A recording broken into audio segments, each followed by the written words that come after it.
दोस्तों, दिल्ली के मुख्यमंत्री अरविंद केजरीवाल की गिरफ्तारी के बाद से ही ये सब लोग जान गए कि कैसे दिल्ली के अंदर कथित तौर पर शराब घोटाले के मामले में एक एक कर आम आदमी पार्टी के तमाम नेताओं की गिरफ्तारी हो रही है।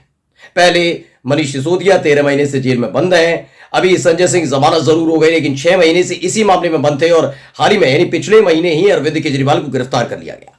लेकिन इन सब से इतर एक और शराब घोटाले की गूंज चुनावी दौर में गूंजी थी। वो था छत्तीसगढ़। छत्तीसगढ़ में उस वक्त कांग्रेस की सरकार थी। ईडी ने छापेमारी शुरू की थी, एक मामला दर्ज किया था। बताया गया था कि शराब घोटाले मामले में कई लाखों करोड़ों रुपए कमाए गए हैं, घूस ली गई है, बहुत पैसा कमाया गया है। जिन लोगों पर आरोप लगा था उन्हीं को लेकर एक बहुत बड़ा फैसला सुप्रीम कोर्ट के दरवाजे से बाहर आया है और इसी के साथ पोल खुल गई है कि कैसे सिर्फ चुनावी लाभ लेने के लिए ईडी का इस्तेमाल किया जाता है। ये बात मैं इसलिए कह रहा हूं कि सुप्रीम कोर्ट ने साफ साफ लफ्जों में कह दिया है कि जिस शराब घोटाले का आप जिक्र कर रहे हैं उसमें अपराध के जरिए पैसे कमाने का कोई मामला बनता ही नहीं है और इसी के साथ पोल खुल गया। नमस्कार, मैं हूं प्रज्वल गौतम और आप देख रहे हैं द कंटा। आपको तो मालूम ही है, शराब घोटाला इन दोनों गूंज रहा है। कभी दिल्ली की बात करिए, फिर छत्तीसगढ़ की बात करिए। दरअसल आपको याद होगा, पिछले साल 5 राज्यों में विधानसभा चुनाव था, जिसमें खासकर मैं हिंदी पट्टी राज्यों की बात करूं तो उसमें है आपका छत्तीसगढ़, मध्य प्रदेश और राजस्थान। हुआ तो मिजोरम में भी था, लेकिन उसके साथ साथ तेलंगाना में भी। लेकिन इन सब के बीच हुआ क्या है? इन सब के बीच एक बड़ा खेल किया गया। खेल ये कि छत्तीसगढ़ में जिस शराब घोटाले का जिक्र करते हुए लगातार भारतीय जनता पार्टी के तमाम नेता चुनावी मंच से उसका जिक्र कर रहे थे, भूपेश बघेल को घेरने की कोशिश की जा रही थी। उधर क्या हो रहा था? ईडी कार्रवाई कर रही थी।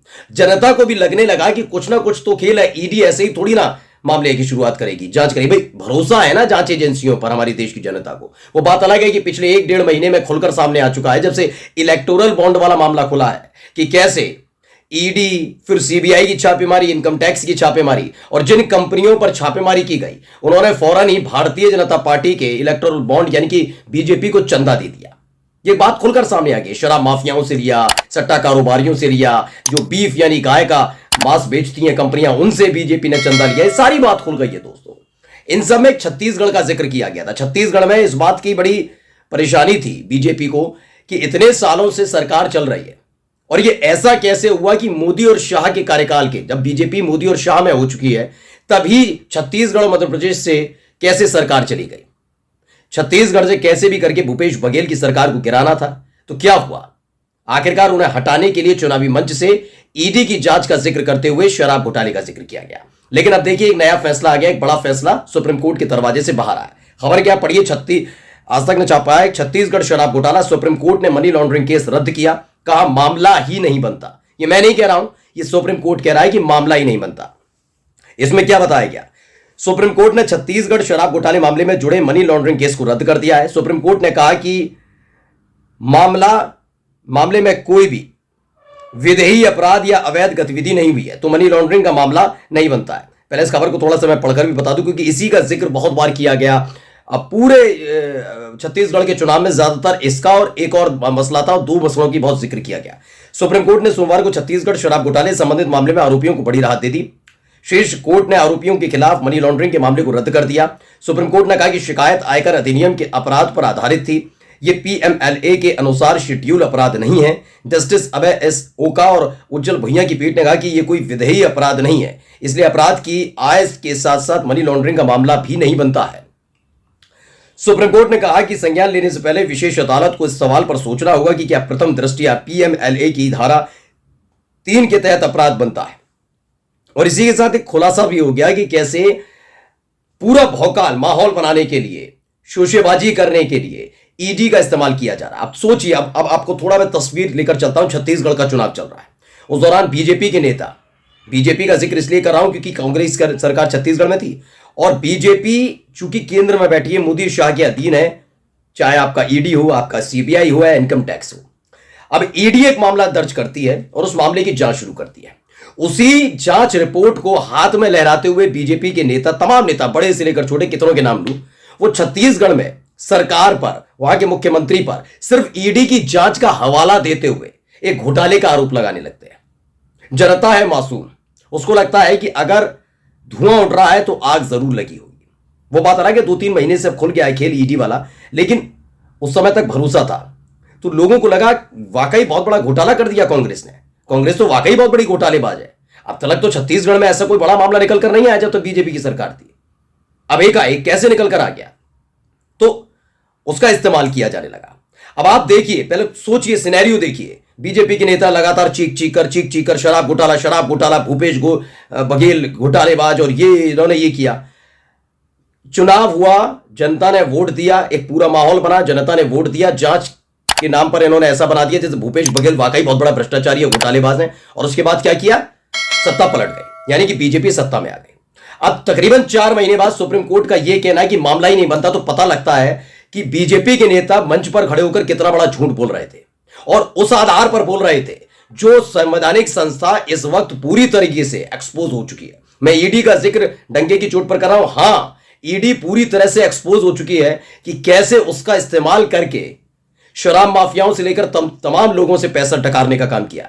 अरविंद केजरीवाल घोटालेबाज, शराब माफियाओं से पैसा खींचा, संजय सिंह है, मनीष सिसोदिया है, भूपेश बघेल है। लेकिन कोई पूछता क्यों नहीं है मोदी शाह से कि बताओ भाई, बीजेपी शराब माफिया से पैसे ले रही है, जो आरोपी है दिल्ली में कथित तौर पर शराब घोटाले का मुख्य आरोपी था, पहला आरोपी था, उससे पैसे ऐंठे थे। इनसे शराब माफियाओं के बारे में जिक्र मत करिए, इनसे मत पूछिए कि सट्टेबाजों से कैसे पैसे लिए जा रहे। निर्मला सीतारमण से मिल रहा था, याद है आपको, सट्टेबाज की तस्वीर भी निकलकर सामने आई थी। इनसे मत पूछिए, इनसे कुछ मत पूछिए, ये बहुत राष्ट्रवादी हैं।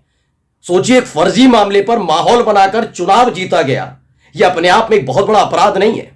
आज सुप्रीम कोर्ट ने बताया नहीं बताया। अब देखिए, एक और खबर मैं पढ़कर बता दूं, एबीपी न्यूज ने छापा और क्या लिखा। सीजी यानी Chhattisgarh liquor scam case, supreme court ने मनी लॉन्ड्रिंग केस किया रद्द।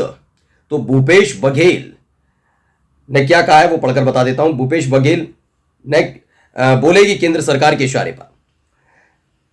इसमें बताया गया भूपेश बघेल ने केंद्र सरकार पर सरकारी एजेंसियों का दुरुपयोग कर अपने राजनीतिक प्रतिद्वंदियों को बदनाम करने का आरोप लगाया। उन्होंने कहा कि बीजेपी सिर्फ झूठ फैला रही है। बाकी झूठ फैलाने का ही तो काम है, ये गलत नहीं है। मैं तो कहता हूं उस चुनाव को भी थोड़ा देखना चाहिए कि किस किस ने कैसे कैसे ये बयान दिए थे, उससे जुड़े अगर बयान दिए गए थे उन विधानसभाओं के अंदर, मुझे लगता है दोबारा चुनाव हो जाना चाहिए भाई ऐसे तो, क्योंकि आपने झूठे आरोप लगाकर किया। ये वही वाला तो झूठा चीज है कि छत्तीसगढ़ की सरकार शराब घोटाले में आरोपी, भूपेश बघेल आरोपी, भ्रष्टाचारी तमाम, लेकिन मोदी जी क्या है, वो रूस और यूक्रेन का युद्ध रुकवाते हैं। सोचिए कितना बड़ा झूठ इस देश के सामने परोसा जा रहा था हर तरफ से, अपने विपक्षियों को बदनाम करने के लिए भी और अपना झूठा प्रोपेगेंडा करने के लिए बीजेपी, मोदी सरकार कितना झूठ फैला रही है। क्या लिखा पढ़िए। छत्तीसगढ़ के पूर्व मुख्यमंत्री और कांग्रेस के वरिष्ठ नेता भूपेश बघेल ने कथित शराब घोटाले से जुड़े धन शोधन मामले में ईडी की कार्रवाई पर सवाल खड़े किए। उन्होंने कहा कि छत्तीसगढ़ में पूर्ववर्ती सरकार के दौरान सामने आए कथित शराब घोटाले से जुड़े धन शोधन मामले में सुप्रीम कोर्ट के फैसले से उजागर हो गया कि प्रवर्तन निदेशालय यानी ईडी किस तरह से साजिश रच रही है। इसमें जो लिखा है, मोदी सरकार हुई बेनकाब, आगे पढ़िए। इसमें लिखा है, सुप्रीम कोर्ट ने इस मामले में अपनी टिप्पणी में कहा कि अपराध से कोई संपत्ति अर्जित नहीं की गई। इस फैसले के बाद बघेल ने सोशल मीडिया मंच एक्स यानी पहले जो ट्विटर हुआ करता था पोस्ट किया और कहा कि ईडी जैसी केंद्रीय एजेंसियों की प्रतिबद्धता संविधान के प्रति होनी चाहिए, किसी राजनीतिक दल के प्रति नहीं। बघेल ने कहा कि ईडी का शर्मनाक राजनीतिक दुरुपयोग साबित हुआ और मोदी सरकार बेनकाब हुई है। अब सवाल ये उठता है कि जनता इस बात को कितना समझेगी कि कैसे ये ईडी की जांच के आधार पर माहौल बनाने का काम करते हैं, चुनाव जीतते हैं। ये जनता को समझना होगा। नमस्कार।